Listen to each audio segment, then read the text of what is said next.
હવે કદાચ દેખાતી હશે, જોવો જોઈએ. સ્ક્રીન દેખાય છે? Yes, okay. છેલ્લે આપણે લેસન શરૂ કર્યો હતો અને લેસનમાં આપણે થોડું ઘણું સમજવાનું પણ શરૂ કર્યું હતું. તો આજે આપણે આગળ સમજીએ પહેલા હું તમને થોડાક ક્વેશ્ચન આન્સર્સ કરીશ. ચાલો, તો આપણે લેસન સમજ્યા હતા કે આપણે બિઝનેસ શરૂ કરવો હોય તો કયા કયા સ્ટેપ્સને ફોલો કરવા જોઈએ, બરાબર? એમાંથી આપણે 2 સ્ટેપ્સ ઉપર ડિસ્કશન કર્યું હતું. એક હતું ડુઈંગ યોર રિસર્ચ અને એક હતું ક્રિએટિંગ ધી કોન્સેપ્ટ.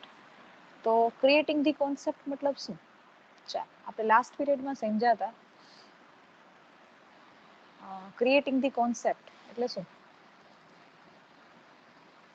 લખી શકો છો, માઇક અનમ્યુટ કરીને બોલી પણ શકો છો. બિઝનેસમાં કોન્સેપ્ટ ક્રિએટ કરવો મતલબ શું?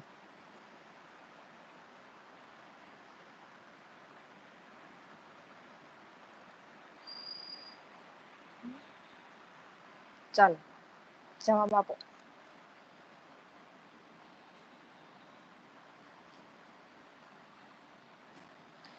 બે પોઈન્ટ હતા, ક્રિએટિંગ ધી કોન્સેપ્ટ અને ડુઈંગ યોર રિસર્ચ. બરાબર? તો કોન્સેપ્ટ ક્રિએટ કરવો મતલબ શું? એમાં આપણે શું સમજ્યા હતા?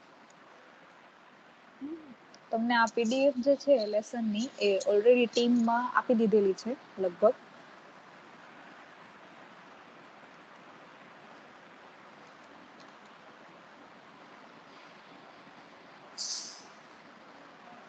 માઇક અનમ્યુટ કરી અને જવાબ આપો. એવું લાગે છે કે ફોન બાજુમાં મૂકી અને બધાય બેઠા છે, એવું નથી ને?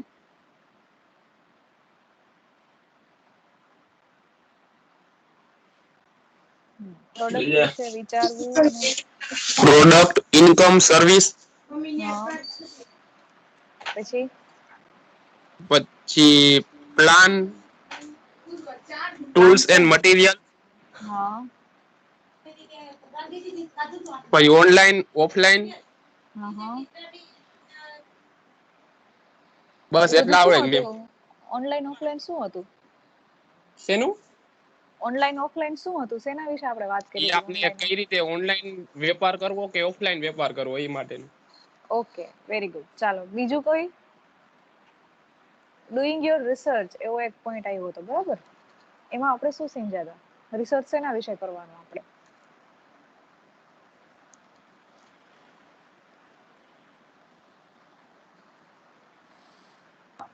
આપણે જે પ્રોડક્ટ બનાવી છે એની બજારમાં ડિમાન્ડ કેવી છે, કઈ પેકેટ એને કઈ સાઈઝમાં જોઈ છે, એ બધું આપણે ટૂંકમાં આપણે જે પ્રોડક્ટ કરવી છે એના વિશે બધું જાણી લેવા માટે. હા, પ્રોડક્ટ આવી છે એના માટે જાણી લેવા માટે થઈને આપણે રિસર્ચ કરવું જોઈએ. ચાલો, હજી આમાં એક ઇમ્પોર્ટન્ટ પોઈન્ટ હતો.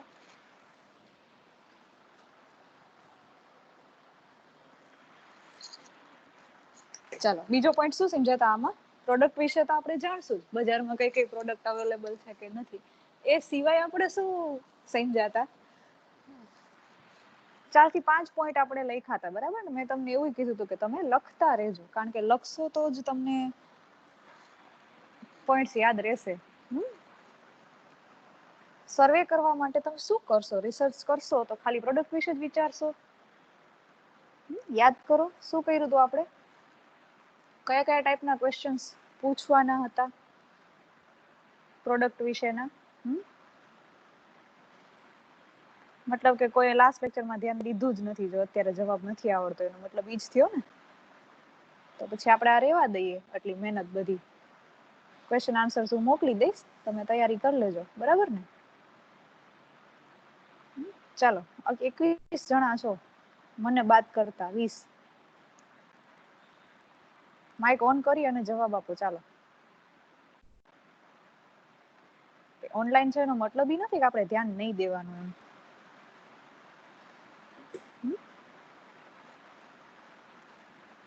ચાલો, 21 માંથી જેને પણ યાદ હોય, મેં આ લેસનની પીડીએફ પણ મોકલેલી છે, તો આપણે ટાઈમ કાઢી અને વાંચવું જોઈએ. આપણે 2 પોઈન્ટ એવા સમજ્યા હતા કે તમે જ્યારે પણ તમારો બિઝનેસ શરૂ કરો છો ત્યારે તમારે કયા કયા સ્ટેપ્સને ફોલો કરી અને પછી બિઝનેસમાં આગળ વધવું જોઈએ. એમાં પહેલો પોઈન્ટ એ હતો કે ક્રિએટિંગ ધી કોન્સેપ્ટ. કોન્સેપ્ટ મતલબ તમે જ્યારે પણ બિઝનેસ શરૂ કરો છો ત્યારે તમે એમ જ શરૂ નથી કરી દેતા. તમે જે કંઈ પણ પ્રોડક્ટ તમારે બનાવવી છે કે માર્કેટમાં મૂકવી છે કે જે કોઈ પણ ટાઈપની સર્વિસ તમારે આપવી છે એના વિશેનું તમે પ્રાઇમરી રિસર્ચ કરો છો, બરાબર? તો તમે એ જે પ્રાઇમરી રિસર્ચ કરો છો એના આપણે સ્ટેપ્સ જોયા હતા કે તમે ક્યારે ક્યારે પ્રાઇમરી રિસર્ચ કરો ત્યારે તમે શું ધ્યાનમાં લ્યો છો. તો કે તમે એ ધ્યાનમાં લ્યો છો કે કયા ટાઈપની પ્રોડક્ટ, સર્વિસ કે કોન્સેપ્ટ તમે પસંદ કરશો જેનાથી તમને સ્ટેડી ઇન્કમ મળે. જો તમે નોકરી કરતા હોય અને નોકરી મૂકીને અચાનક જ તમે બિઝનેસમાં આવવાનું શરૂ કરો તો તમે એક રિસ્ક લીધું કહેવાય. તો આ રિસ્કથી બચવા માટે કે થોડુંક સિક્યોર રહેવા માટે આપણે શું પસંદ કરીએ? એવી કોઈ પ્રોડક્ટ, સર્વિસ કે કોન્સેપ્ટ કે જે આપણને એક સ્ટેડી ઇન્કમ આપે, બરાબર? સતત આપણને એક ઇન્કમ આપતી રહે એવી કોઈ પ્રોડક્ટ આપણે પસંદ કરવી જોઈએ. એ પછી આપણે એવું પણ સમજાતા કે આપણે ખાલી પ્રોડક્ટ વિશે જ નથી વિચારવાનું, ઇન્કમ વિશે જ નથી વિચારવાનું, પણ આપણે એ પણ વિચારવાનું છે કે આપણે કયા સાધનોની જરૂરિયાત પડશે. પ્રાયર સર્ચ કરશું આપણે કે આ જે પ્રોડક્ટ છે માર્કેટમાં બીજા કેટલા લોકો આને વેચે છે. બીજા લોકો જો વેચે છે તો એના કરતાં આપણે સારું બનાવવા માટે શું કરી શકીએ, અથવા તો બીજી જે કંઈ પણ પ્રોડક્ટ્સ અવેલેબલ છે આને રિલેટેડ, અથવા તો બીજા જેટલા પણ સેલર્સ અવેલેબલ છે એના કરતાં આપણે અલગ રીતે સર્વિસ કઈ રીતે પૂરી પાડી શકીએ. આ બધી વસ્તુ આપણે આમાં નોંધમાં લીધી હતી રિસર્ચ કરવા માટે, કોન્સેપ્ટમાં. પછી આપણે એવું પણ સમજતા કે આપણો બિઝનેસ છે એ આપણે ઓનલાઈન ચલાવશું કે ઓફલાઈન ચલાવશું, આ બધી બાબતો ધ્યાનમાં લઈને પછી આપણે સેકન્ડ સ્ટેજ ઉપર આવ્યા હતા રિસર્ચના પોઈન્ટ ઓફ વ્યૂથી. રિસર્ચ મતલબ આપણે શું કરતા હતા તો કે ભાઈ આપણી જે પ્રોડક્ટ છે એ કયા કયા લોકો ખરીદશે, આ પ્રોડક્ટમાં શું શું ફેરફારની જરૂર છે, આના જેવી બીજી કોઈ પ્રોડક્ટ્સ માર્કેટમાં અવેલેબલ છે કે નહીં. આ બધા જેટલા પ્રશ્નો છે આના સવાલના જવાબ આપણે ક્યાંથી મળવાના હતા? આપણા જે કાંઈ પણ મિત્રો હોય કે એવા કોઈ લોકો કે જે ઓલરેડી આ બિઝનેસમાં હોય. આ ટાઈપનું એક આપણે સ્ટેજ પૂરું કરીએ પછી આપણે થર્ડ સ્ટેજમાં આવતા હતા. થર્ડ સ્ટેજ શું હતું? ડેવલપિંગ અ વર્ક સ્પેસ. થર્ડ પોઈન્ટ હતો ડેવલપિંગ અ વર્ક સ્પેસ. આપણે કયા પીરિયડમાં પેલા જે બંને પોઈન્ટ છે ક્રિએટિંગ ધ કોન્સેપ્ટ અને ડુઈંગ યોર રિસર્ચ, આ બંને પૂરા કર્યા હતા. પછી આપણે ત્રીજા પોઈન્ટમાં આવ્યા હતા ડુઈંગ યોર રિસર્ચ. તો રિસર્ચમાં તમે શું કરશો? રિસર્ચમાં કર્યા પછી તમે વર્ક સ્પેસ કઈ રીતે ડેવલપ કરશો? તો કે વર્ક સ્પેસ મતલબ શું? તો કે એવી જગ્યા કે જ્યાંથી તમે તમારો બિઝનેસ છે ઓપરેટ કરશો, ચલાવશો. તો બિઝનેસ તમે કઈ જગ્યાએથી ચલાવશો એના માટે થઈને તમારે શું કરવું જોઈએ? તો એ તમને કહે છે કે your home is primarily meant to be a residence for your family and yourself, and not a sort of meeting place or storehouse for your business and clients.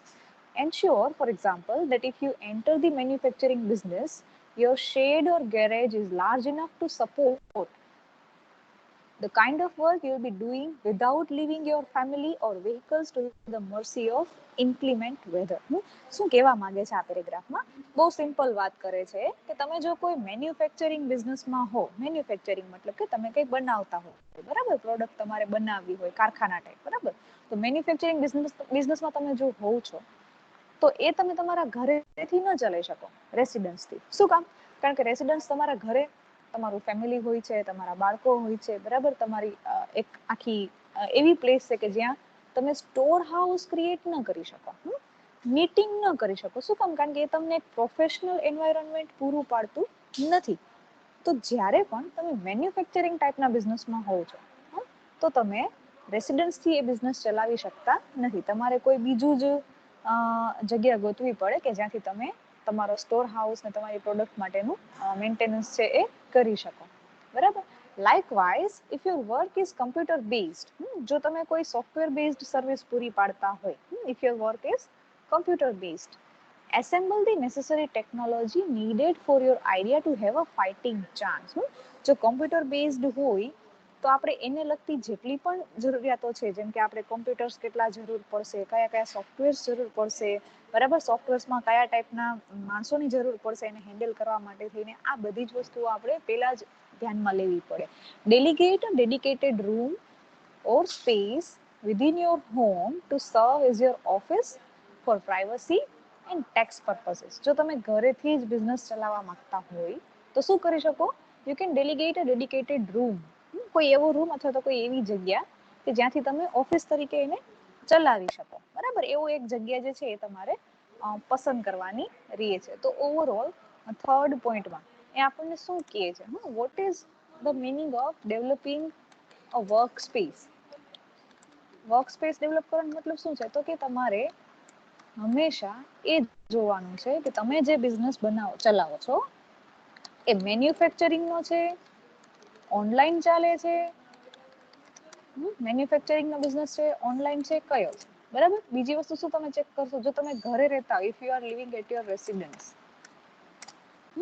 તો રેસિડન્સ એવી પ્લેસ છે કે જ્યાં you have your family members, you can not operate it as an office. તો તમે શું કરી શકો, ઓફિસ તરીકે તો તમે એને ચલાવી શકતા નથી. તો તમે શું કરશો, you should develop a dedicated space. Dedicated space શું કામ, કારણ કે આ એક એવી જગ્યા હોય જેથી તમે તમારી મીટિંગ્સ છે એ હેન્ડલ કરી શકો, બરાબર છે. પછી કોઈ પણ ટાઈપના જો તમારે મતલબ પ્રાઇવસી માટે કોઈ કોન્સેપ્ટ હોય, પ્રાઇવેટ મીટિંગ્સ હોય, તો એના માટેનો પ્રાઇવસી કોન્સેપ્ટ માટે થઈને પણ તમે આ જગ્યાને ઉપયોગમાં લઈ શકો. ટેક્સ પર્પઝીસ તમારું જે કાંઈ પણ કામકાજ છે પૈસાને લગતું એ પણ તમે આ જગ્યાએથી કરી શકો. એ રીતે તમે એક એવી જગ્યાને તમારા ઘરમાં જ અલગથી ડિવાઈડ કરો. ઘર અને ઓફિસ આ બંને જો તમારે એક જ જગ્યાએથી ચલાવવા હોય તો you can develop a dedicated space, right. પછીનો પોઈન્ટ આવે છે આઉટસોર્સિંગ પાર્ટનર્સ એન્ડ એમ્પ્લોઈઝ. હવે આ એક બહુ ઇમ્પોર્ટન્ટ પોઈન્ટ છે. ઘણીવાર એવું બને છે એક વ્યક્તિ નહીં પણ 2-3 વ્યક્તિઓ સાથે મળી અને કોઈ બિઝનેસ છે એ એસ્ટાબ્લિશ કરતા હોય છે, બરાબર. તો તમે જ્યારે 2-3 વ્યક્તિઓ સાથે મળી અને બિઝનેસ એસ્ટાબ્લિશ કરો છો તો શું થશે, કેવા વ્યક્તિઓને તમારે તમારા પાર્ટનર્સ અથવા તો એમ્પ્લોઈઝ તરીકે રાખવા જોઈએ. તો એ શું કહે છે it is undoubtedly the best feeling to have sole ownership. આપણે એકલા માલિક હોય એ બહુ સારી વાત છે, આપણને મજા આવે. possesses total control over every aspect, lack of funds for insufficient experience and often necessitates having a partner. જ્યારે આપણે શરૂઆત કરીએ છીએ બિઝનેસની અને આપણને બિઝનેસ વિશે બહુ ઓછી ખબર પડે છે, બરાબર. માલિક છીએ આપણે એ ફિલિંગ બહુ સારી છે, પણ જો તમારી પાસે લેક ઓફ ફંડ, પૈસાની કમી છે, ઇનસફિશિયન્ટ એક્સપિરિયન્સ ઓછો છે, તો ત્યારે તમારે શું જરૂરિયાત પડે છે, તમારી પાસે કોઈ એવો પાર્ટનર હોય બિઝનેસમાં કે જે તમને આ બંને વસ્તુથી બચાવી શકે, જે તમને ફંડ પણ પ્રોવાઈડ કરી શકે અને બિઝનેસનો એક્સપિરિયન્સ પણ તમને શેર કરે. તો in such cases you should consider someone with expert knowledge, બરાબર. એક્સપર્ટ નોલેજ કોને કહેવાય, તો કે એવો વ્યક્તિ કે જે ઓલરેડી આ બિઝનેસમાં છે, એને આ જ સેમ બિઝનેસનું ધ્યાન છે, અને એવા વ્યક્તિને તમે પાર્ટનર તરીકે આમાં પસંદ કરો. બીજું એ શું કહે છે, એ વ્યક્તિ જે તમે તેને હાયર કરો છો એ વ્યક્તિના મનમાં he should have companies interest properly. એના મનમાં પોતાના ઇન્ટરેસ્ટ કરતા શેનું ધ્યાન વધારે હોવું જોઈએ, જે તે કંપનીનું ધ્યાન. શું કામ, કારણ કે જો એ પોતાનું સારું કરવાનું વિચારશે તો તમારી કંપની ઓબ્વિયસલી સારું પરફોર્મ ન પણ કરી શકે, બરાબર. એટલા માટે પાર્ટનર એવો પસંદ કરો કે જે તમને ફંડ પણ પ્રોવાઈડ કરે, એક્સપિરિયન્સ પણ શેર કરે તમારી સાથે, અને તમારી કંપનીમાં જે કાંઈ પણ સારું કરી શકાય એમ હોય એ બધું જ કરે. Define the responsibilities that you and your partners will have before you set up shop in order to minimize possible conflicts arising afterwards. જેટલા પણ લોકો જોડાયેલા છે એની બધાની રિસ્પોન્સિબિલિટીઝ છે ને એ પહેલેથી જ ડિવાઈડ કરી દેવાની, કે આ કામ આ કરશે, આ કામ આ વ્યક્તિ કરશે. શું કામ, કારણ કે જો તમે કામ ડિવાઈડ નથી કરતા તો એક જ વ્યક્તિ છે એ બધા કામ નથી કરી શકતો. એટલે પાર્ટનર હાયર કરો છો તો પણ you should divide the responsibility. બીજું શું કહે છે, ensure that the company legally cares for all the partners and that the requisite forms are filed with the regulatory authorities. જેટલી પણ લીગલ પ્રોસિજર છે પાર્ટનર્સને હાયર કરવા માટેની એ દરેક થવી જોઈએ. શું કામ, જો તમે લીગલી પ્રોસેસ કરેલી હશે તો ભવિષ્યમાં કાંઈ પણ એરર આવશે, માની લ્યો કે કોઈ પાર્ટનર છે એ જતો રહે છે પૈસા લઈને, તો યુ કેન લીગલી ક્લેમ. શું કામ, ક્લેમ ક્યારે કરશો, તમે પહેલા જ જ્યારે આ રિસ્પોન્સિબિલિટીઝ તમે ડિફાઇન કરી હોય ત્યારે તમે ક્લેમ કરી શકો ભાઈ આ પાર્ટનરે છે એ મારા પૈસા છે એ એ લઈને જતો રહેશે. તમે એની પાસેથી પાછા માગી શકો, અધરવાઇઝ તમે માગી શકશો નહીં. બીજું શું કરી શકો? This could entail filing twice and then paying for the title changes in the event of a new partner joining, but it would provide protection to both of you in the long run. ભલે legal procedure છે એ થોડીક difficult હોય છે, long ટર્મની હોય છે, પણ એ તમને ફાયદો બહુ કરશે. બરાબર છે? તો અહીંયા આપણને શું કહેવા માંગે છે આઉટસોર્સિંગ પાર્ટનર્સમાં? જો આ જે પોઈન્ટ છે ને એમાં એને બે વસ્તુઓની વાત કરી છે. એક તો પાર્ટનર્સ વિશે વાત કરી છે અને એમ્પ્લોઈઝ કેવા હાયર કરવાની એની પણ એ વાત કરે છે. બરાબર? તો આપણે પેલા પાર્ટનર્સમાં શું જોવાનું કે છે? તો પાર્ટનર્સ જ્યારે પણ હાયર કરો ત્યારે કેવો હોવો જોઈએ? He should have the experience of the business. જે બિઝનેસ તમે કરો છો એનો એ વ્યક્તિને અનુભવ હોવો જોઈએ. બરાબર? બીજી વસ્તુ શું હોવી જોઈએ?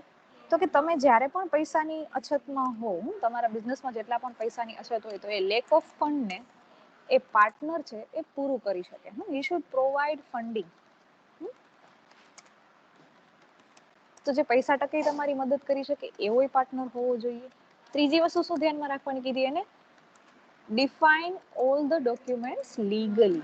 બધા જ ડોક્યુમેન્ટ છે એ તમારે લીગલી પ્રિપેર કરવાના. શું કામ? જો લીગલી પ્રિપેર કરશો તો લોંગ રનમાં, ભવિષ્યમાં ક્યારેય પણ કાંઈ પણ પ્રોબ્લેમ આવશે તો એ તમે એનો ટેક્સ સોલ્યુશન લઈ આવી શકશો. બરાબર છે? તો 3 પોઈન્ટ છે એને પાર્ટનર્સ વિશે કીધા. હવે આપણને શું કહે છે કે તમારે એમ્પ્લોઈઝ કેવા હાયર કરવા? તો એમ્પ્લોઈઝ જ્યારે તમે હાયર કરો છો પહેલા ત્યારે વિચારવાનું કે કેટલા ઝડપથી તમારે એમ્પ્લોઈઝની જરૂર છે. ઘણી વખત અમુક ટાઈપના બિઝનેસમાં એમ્પ્લોઈઝની જરૂર જ નથી હોતી. તમે એક્ઝામ્પલ તમે જોયા હશે, અત્યારે તમે ઇન્સ્ટાગ્રામમાં, ફેસબુકમાં સ્ટોરીઝ વાંચતા હશો, બરાબર? એન્ટરપ્રિન્યોર્સની એમાં તમને કહે છે કે ભાઈ અમે છે ને ઘરેથી એક જ વ્યક્તિ હોય ને એ આખો બિઝનેસ સંભાળતી હોય છે. કોઈ એક સોફ્ટવેર ઉપરથી એ આખો બિઝનેસ કોઈ એક જ વ્યક્તિ ચલાવતું હોય છે. એને કોઈ એમ્પ્લોઈઝ નથી હોતા, કોઈ પાર્ટનર્સ નથી હોતા. તો તમારે શું નક્કી કરવાનું? તમારે જોવાનું છે કે તમારો જે બિઝનેસ છે એમાં તમારે એમ્પ્લોઈઝની જરૂરિયાત છે કે નહીં. જો મેન્યુફેક્ચરિંગનો બિઝનેસ હશે તો you will definitely need employees. તમારે ટૂલ્સ, મશીનરી બધું જોશે. પણ કોઈ એવો બિઝનેસ છે કે જે કોઈ ઓનલાઈન સર્વિસ પ્રોવાઈડ કરે છે તેમાં તમારે કોઈ પાર્ટનરની જરૂર નથી, એમ્પ્લોઈઝની જરૂર, તમે જાતે જ કરી શકો છો. બરાબર છે? તો તમારે ડિસાઈડ કરી અને પછી જ આ સ્ટેપમાં આગળ વધવાનું. બીજું શું કીધું? Think about how to make the necessary hirings and the kind of salaries to be paid. Hire કઈ રીતે કરશો અને સેલેરીઝ કેટલી આપશો, આ પણ તમારે ડિસાઈડ કરવું પડે. શું કામ? કારણ કે તમે માલિક છો. તો માલિક તરીકે તમારે એ પણ જોવું પડે ને કે કયા પ્રકારના લોકોની તમારે જરૂરિયાત છે ને આ લોકોને કેટલું સેલેરી આપવો જોઈએ. તો આ બંને પોઈન્ટ જેટલા છે એ પણ તમે ધ્યાનમાં રાખશો. You will examine different ways of creating a payroll. ચાલો, પે રોલ એટલે શું છે કોમર્સના વિદ્યાર્થીઓ? પે રોલ મતલબ શું? તમે લોકો દાખલામાં ને ઘણી વાર આવું બધું ગણતા હોવ છો. પે રોલ એટલે શું થાય? ચાલો,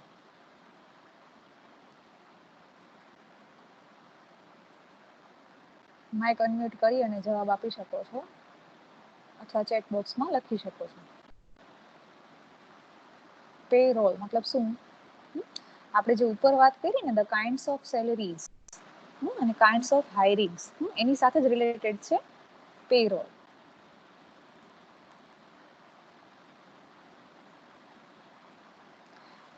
જવાબ નથી આપતા મતલબ કે તમે બધા ખાલી સાંભળો જ છો. You are not attending. Okay, salary letter. પછી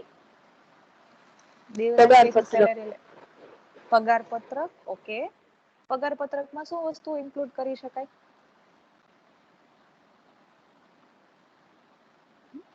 માની લ્યો કે તમારી એક કાપડના બિઝનેસની કંપની છે, બરાબર? તમે સ્થાપવા માંગો છો તો કાપડના બિઝનેસમાં તમારે કયા કયા ટાઈપના એમ્પ્લોઈઝ હાયર કરવા પડશે? આપણે અહીંયા સમજીએ છીએ ને કે આઉટસોર્સિંગ પાર્ટનર્સ એન્ડ એમ્પ્લોઈઝ. તો કાપડનો જો તમારી ફેક્ટરી હશે તો તમારા એમ્પ્લોઈઝ કયા કયા ટાઈપના આવશે? ચાલો વિચારો.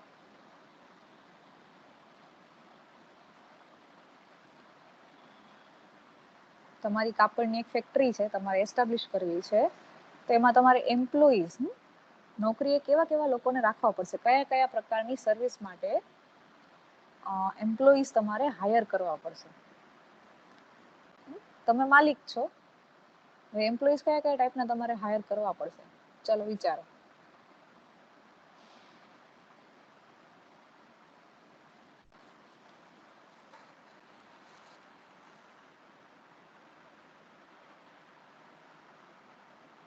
બોલી શકો છો, લખી પણ શકો છો. હો, ઝડપથી વિચારો.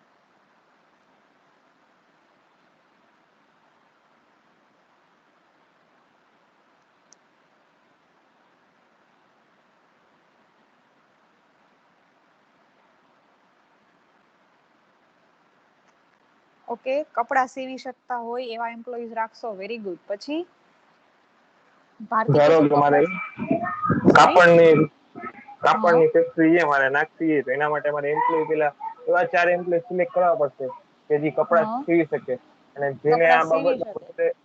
વધારે અનુભવ હોય અને જ્ઞાન હોય અને ઓકે, એ વિચારી શકે કે આ કાપડને કેવી રીતે કેવું મટીરિયલ દેવું અને એનું પબ્લિકમાં શું ડિમાન્ડ છે એ મુજબ એ કાપડનો વધુ ઉપયોગ કરીને એ જ મુજબ કાપડ બનાવે અને એનું હા, વેચાણ કઈ રીતે હોય એ બધી બાબતનું જ્ઞાન હોય ને એવા જ એમ્પ્લોયને સિલેક્ટ કરે. Very good. મતલબ કે એક આપણે એવો એમ્પ્લોય પસંદ કરવો પડશે કે જેને કાપડ વિશે નોલેજ હોય, બરાબર, કે કયા કાપડમાંથી કઈ વસ્તુ બનાવી શકાય. બીજી વસ્તુ કે જેને એ પણ ખબર હોય કે કયા કાપડની પબ્લિકમાં વધારે ડિમાન્ડ છે અથવા તો રેગ્યુલરલી યુઝ થાય છે. Very good. તો એક એમ્પ્લોય એવો જોઈએ કે જે કપડાની પસંદગી કરી શકે. બીજો એવું જોશે કે જે કપડાને સીવી શકે. બરાબર. હવે ત્રીજું ચાલો વિચારો. હજી આગળ વેચાણ માટે. વેચાણ માટે કોને રાખશો? વેચાણ માટે અલગ સેલ્સમેન રાખશે. સેલ્સમેન રાખશો. ગુડ. પછી વિચારો, તમારી કંપની છે, તમારે કેટલા એમ્પ્લોઈઝની જરૂર પડશે. બરાબર, લિસ્ટ આપણે બનાવીએ છીએ. ચાલો, 3 એમ્પ્લોયી થયા, એક સેલ્સમેન જોઈએ તમારે. સેલ્સમેન તમે એક કરતા વધારે પણ રાખી શકો. બરાબર, જ્યાં તમારી બ્રાન્ચીસ હોય ત્યાં તમે સેલ્સમેન રાખી શકો છો. પણ ઓફિસમાં તમારી જે મેઇન તમારો એરિયા છે જ્યાં તમે આ કાપડને બનાવો છો, તમારી ઓફિસ ચલાવો છો, ત્યાં બીજા હજી કયા એમ્પ્લોઈઝની જરૂર પડશે? ચાલો વિચારો. એ જ આપણે અહીંયા શીખવાનું છે. બરાબર, કે તમારે જો તમારો બિઝનેસ એસ્ટાબ્લિશ કરવો છે તો તમારી રીતે વિચારો કે મારે કેટલા લોકોની જરૂરિયાત છે, એ પછી તમે પગાર ઉપર આવી શકો. બરાબર છે? ચાલો. ડિઝાઇન એન્ડ પેટર્ન સિલેક્શન વાળાનું. Very good. ડિઝાઇન અને પેટર્ન કરાવી શકે એવા, મતલબ કે કાપડની ડિઝાઇન છે કેવી બનાવી, જેને એનું એસ્થેટિક નોલેજ હોય, બરાબર, એવા વ્યક્તિની પણ તમારે જરૂર પડશે. ગુડ. આગળ, કપડાની ખરીદી કરી શકે. હા, ઓકે. કાપડ ચાલો. બની જશે તો ડિલિવરી કરવા માટે ડિલિવરી મેનની જરૂર પડશે. હા, ડિલિવરી મેનની જરૂર પડશે. Very good. પછી તમે જ અત્યારે ગણો કે આપણે એક સામાન્ય ચાલો વાત કરીએ છીએ અત્યારે કે કાપડની ફેક્ટરી મારે એસ્ટાબ્લિશ કરવી છે. બરાબર, તો એમાં આપણે જો આ 3 સ્ટેજ અત્યાર સુધી આપણે જેટલા સમજ્યા, 4 સ્ટેજીસ, 4 સ્ટેજ ઉપરથી વિચારીએ તો આપણે પહેલા કોન્સેપ્ટ વિચાર્યો, ક્રિએટિંગ ધી કોન્સેપ્ટ. તો કોન્સેપ્ટ શું છે? તો કે ભાઈ એવો હોવો જોઈએ, એવી પ્રોડક્ટ કે સર્વિસ હોવી જોઈએ કે જે તમને લોંગ ટર્મ એક ઇન્કમ છે એ ચાલુ રાખે. તો કાપડ એવી વસ્તુ છે કે લોકોને એની હંમેશા જરૂરિયાત રહે છે. આપણે બધા કપડાં પહેરવાના જ હોય છે, તો કપડા એવી વસ્તુ છે જે કાયમ માટે ડિમાન્ડમાં રહેશે. તો આપણે એક કોન્સેપ્ટ વિચાર્યો કે આપણે ભાઈ કાપડનો બિઝનેસ શરૂ કરવો છે. બરાબર. બીજી વસ્તુ આપણે શું વિચારી કે આ બિઝનેસ ઓનલાઈન ચાલશે કે ઓફલાઈન ચાલશે? તો ભાઈ કાપડ તો તમારે ઓફલાઈન જ બનાવવું પડશે. તમારે એક જગ્યાની જરૂર પડશે, તમારે મશીનરીની જરૂર પડશે, માણસોની જરૂર પડશે. બરાબર. પછી તમે શું વિચારો છો કે ભાઈ હું રિસર્ચ કરું કે કેવા કેવા પ્રોડક્ટની લોકોને જરૂરિયાત છે. તો ઘણા લોકો તમે જોયે છે ને ખાદીનું કાપડ પહેરવાનું પસંદ કરે છે, અમુક લોકો કોટનના કાપડ પસંદ કરે છે, અમુક લોકો લિનનના કાપડ, અમુકને સિલ્ક બહુ પસંદ છે. તો તમે આમાં ઇન્ક્લુડ કરી શકો કે ભાઈ મારે જે કાંઈ પણ મારું ડેવલપિંગ કરવું છે કાપડ વિશે, એ હું કોટનના કાપડનું કરીશ કે લિનનના કાપડનું કરીશ કે બધા જ કાપડ મારી ફેક્ટરીમાંથી અવેલેબલ બને એવું કરીશ. એવું તમે એક પ્રાઇમરી રિસર્ચ કર્યું. બરાબર છે. પછી તમે શું કરો છો? You develop a work space. તો એક તમારી કામ કરવાની જગ્યા નક્કી કરો છો. કામ કરવાની જગ્યામાં તમે વિચારો છો કે ભાઈ આ જગ્યાએથી આપણે મીટિંગ કરશું, અહીંયા બધા કાપડનું બનવાનું ચાલુ રહેશે, અહીંયાથી લોકો છે, એજન્ટ છે, એ બધા કાપડની એના જે કાંઈ પોર્ટફોલિયો છે એ લઈને સેલ્સમેન બધાને આપણે પહોંચાડશું. બરાબર. ડિઝાઇન્સ અહીંયા ક્રિએટ કરશું. એ તમે નક્કી કર્યું. પછી તમે વિચાર્યું કે મારે એમ્પ્લોઈઝ કયા કયા જોશે? તો એમ્પ્લોઈઝનું તમે અત્યારે લિસ્ટ આપ્યું. ભાઈ મને એક વ્યક્તિ એવો જોઈએ કે જે ડિઝાઇન પસંદ કરી શકે, એક વ્યક્તિ એવો જોઈએ કે જે કાપડ કેવું છે એ પસંદ કરી શકે. બરાબર. એક વ્યક્તિ એવો જોઈએ કે જે સેલ્સમેનશિપ કરી શકે. તમે આટલી વસ્તુઓ વિચારો છો. મતલબ કે જે આપણે અહીંયા સમજવાનું છે એ જ છે કે જેવું કામ છે એ પ્રકારની એને આપણે સેલેરી આપશું. બરાબર. જે વ્યક્તિ કાપડ સીવે છે એની સેલેરી અને જે વ્યક્તિ કાપડમાં ડિઝાઇન બનાવે છે એની સેલેરી, આ બંનેની સેલેરીમાં જમીન આસમાનનો ફરક હશે. બરાબર. બહુ ફેર હશે, કારણ કે જેવું કામ એ ટાઈપનો આપણે એનો પેરોલ છે એ ડિસાઈડ કરે છે. જે રિસેપ્શનમાં કામ કરતા હોય એ અને જે સ્વીપર તરીકે કામ કરતા હોય આ બંનેની સેલેરીમાં પણ ફેર હોય છે, બરાબર. તો તમારે શું ધ્યાનમાં રાખવાનું છે, કેવા ટાઈપના એમ્પ્લોઈઝની તમારે જરૂર છે, પછી એનું કામ શું છે, એના આધારે તમે એને એનું જે પેરોલ છે એ તમે નક્કી કરશો, બરાબર. તો આ એક પોઈન્ટ છે, તમારે આટલી વસ્તુઓ ડેવલપિંગ અ વર્ક સ્પેસ પછી પાર્ટનર્સ અને એમ્પ્લોઈઝ વિશે ધ્યાનમાં રાખવાની રહેશે, બરાબર. કઈ કઈ વસ્તુઓ તમે ધ્યાનમાં રાખશો આઉટસોર્સિંગ એમ્પ્લોઈઝમાં? તો ટાઈપ ઓફ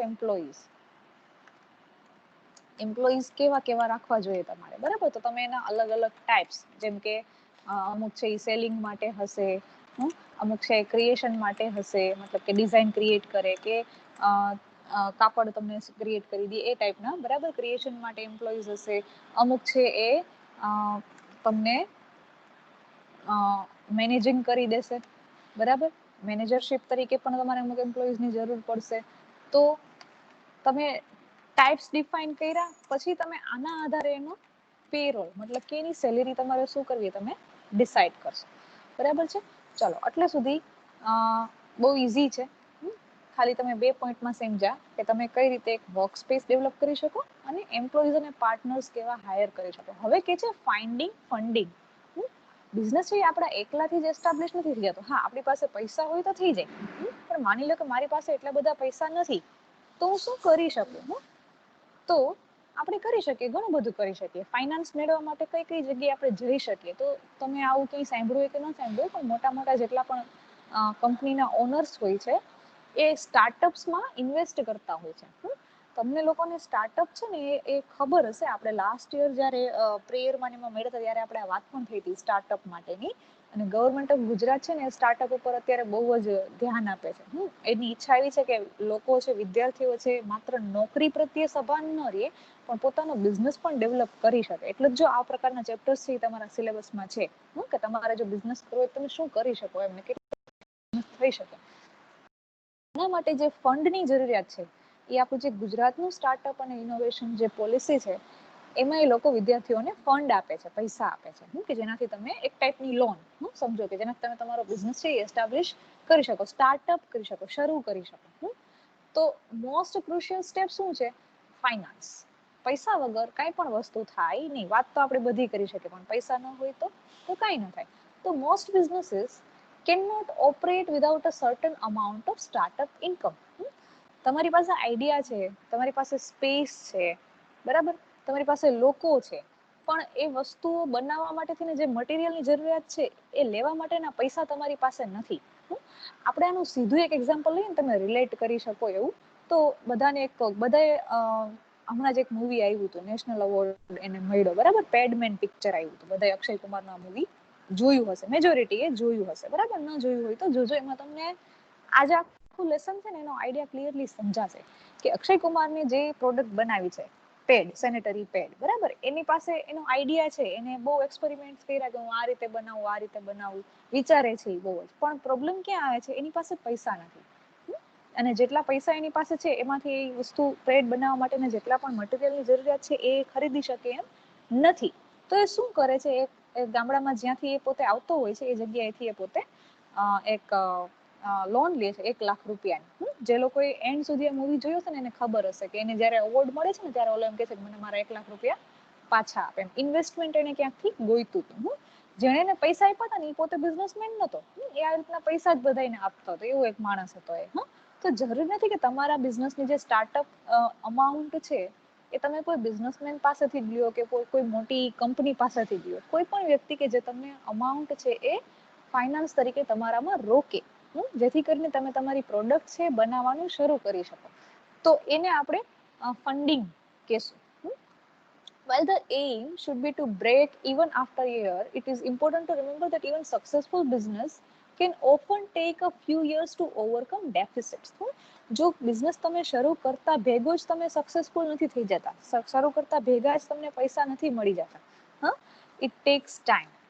તો ટાઈમ લે છે અને તમારે એમાં ટાઈમ પણ લાગે છે કે ભાઈ તમે બિઝનેસ શરૂ કર્યો છે એ તરત જ સક્સેસફુલ નહીં થાય. ઘણી વખત તમને તમારી પ્રોડક્ટ છે એ વેચાતી નહીં હોય, બરાબર.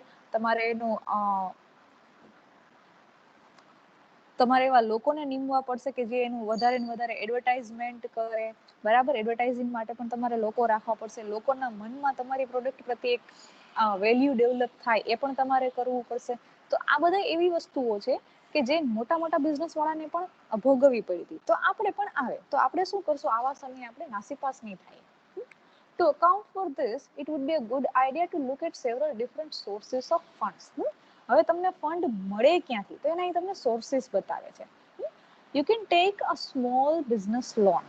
જો બેંકમાં તમે જાઓ છો તો આ પ્રકારની લોન્સ છે એ મળે છે. અને હમણાં આપણે જે પેલું આત્મનિર્ભર ભારત વાળી જે આપણે વાત સાંભળીએ છીએ એનો પણ આઈડિયા શું છે, આજ છે ને કે તમને ઓછા પૈસાની લોન જે છે એ કોઈ પણ હિન્ડ્રન્સ વગર ઇઝીલી મળી જાય. તમારે જો કોઈ નાનો એવો બિઝનેસ એસ્ટાબ્લિશ કરવો હોય તો તમે કરી શકો, બરાબર. You can use your savings. જો આપણી પાસે સેવિંગ્સના પૈસા હોય તો કંઈ આપણે ચિંતા જ નથી. પણ જો ન હોય તો we can take a small business loan.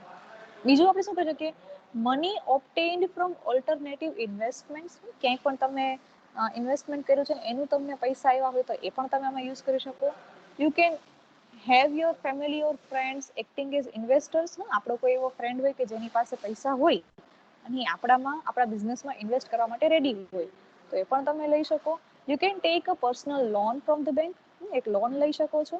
Or a home equity loan or credit cards, but only as a last resort if nothing else comes through. Credit card ક્યારે યુઝ કરવાનું, જો કાંઈ પણ તમે ન કરી શકો તો જ તમારે ક્રેડિટ કાર્ડનો ઉપયોગ કરી અને લોન લેવાની. આ સિવાય મેં તમને હમણાં કીધું એમ કે ગવર્મેન્ટ છે એ પોતે પણ સ્કિલ ઇન્ડિયા અંતર્ગત, સ્ટાર્ટઅપ પોલિસી અંતર્ગત આ બધા પ્રકારની લોન્સ એ આપે છે.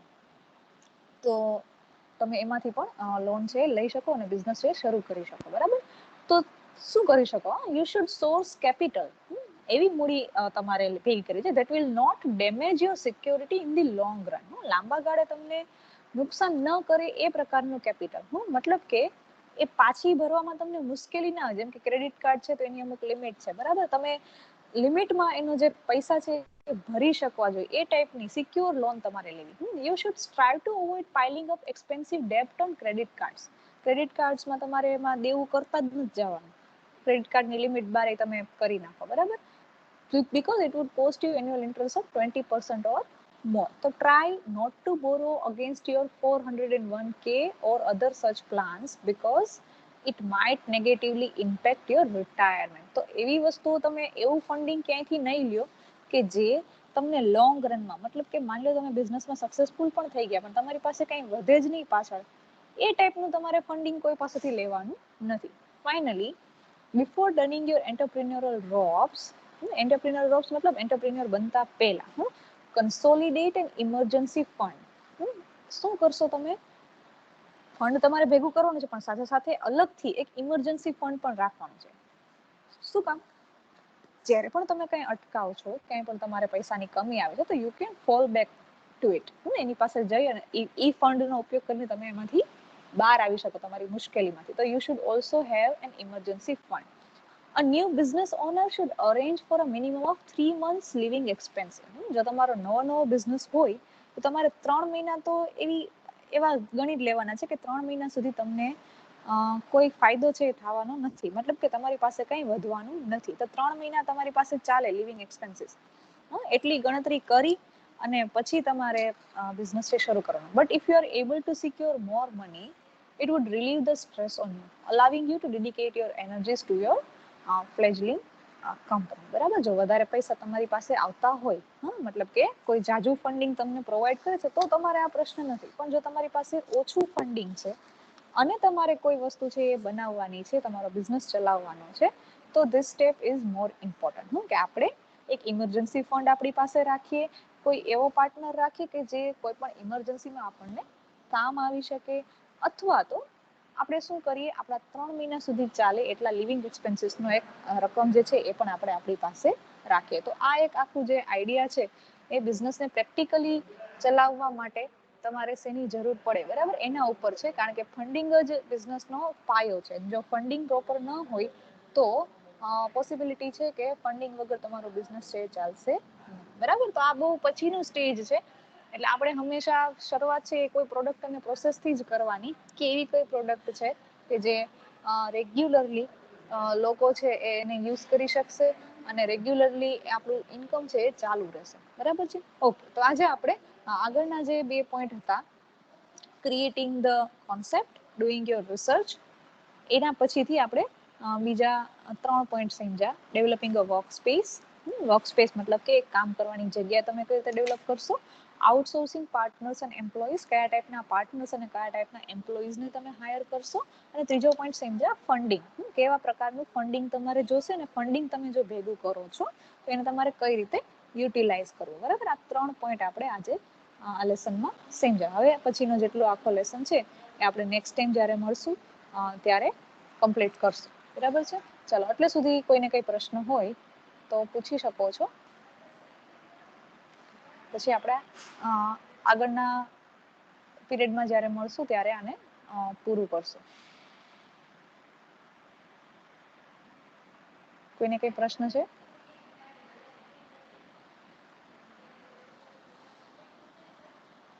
કોઈને કંઈ પ્રશ્ન છે? બધા જાગતા રહ્યો અને સાંભળો. ચાલો, કોઈ કંઈ બોલતું નથી, મતલબ કોઈને કંઈ પ્રશ્ન નથી. તો આપણે નેક્સ્ટ ટાઈમ પાછા મળશું સોમવારે અને આ જે લેસન છે અધૂરો એ પૂરો કરશું. પછી આપણે ગ્રામરમાં આગળ વધશું. એકવાર ક્વેશ્ચનર રિપીટ કરશું, કારણ કે તમે જ્યારે ક્વેશ્ચનર કરાવી ત્યારે બધા હાજર નહોતા. આપણે ફરીથી ક્વેશ્ચનરી છે એ સોમવારે કરવાના છીએ. બરાબર, તો આજના પીરિયડ માટે કાંઈ કોઈને પ્રશ્ન નથી એવું લાગે છે, તો આપણે હવે નેક્સ્ટ ટાઈમ પાછા મળશું સોમવારે. મેમ ગ્રામરમાં ક્યાં ક્યાં ટોપિક છે? ગ્રામરમાં છે ને તમારે ક્વેશ્ચનરી છે, ઇન્ડિવિજ્યુઅલ રિપોર્ટ છે, શેર માર્કેટ રિપોર્ટ છે અને એસે રાઇટિંગ છે. બરાબર, 4 ટોપિક છે. આપણે ક્વેશ્ચનરી ઓલરેડી ગૂગલ ક્લાસરૂમ ભણતા હતા ને ત્યારે કરી નાખી હતી, પણ છતાંય હું ફરીથી એક કરાવીશ. ઇન્ડિવિજ્યુઅલ રિપોર્ટ આપણે સમજી ગયા છીએ. બરાબર, 4 લેક્ચરમાં મેં કરાવ્યું છે, તો એ યુટ્યુબમાં પણ અવેલેબલ છે. તો એની પ્રેક્ટિસ કરવાની, રાઇટિંગની. બરાબર, બાકીના ટોપિક છે હવે આવશે. લેસનમાં આપણો ત્રીજો લેસન છે કે જે આપણે હમણાં કમ્પ્લીટ કરશું. ઓકે, ચાલો. હવે કોઈને કંઈ પ્રશ્ન ન હોય તો આપણે લેક્ચરને અહીંયા પૂરો કરીએ છીએ. Thank you for joining. સોમવારે આપણે ફરીથી મળશું. ઓકે, તમે બધા હવે મીટિંગને લીવ કરી શકો છો.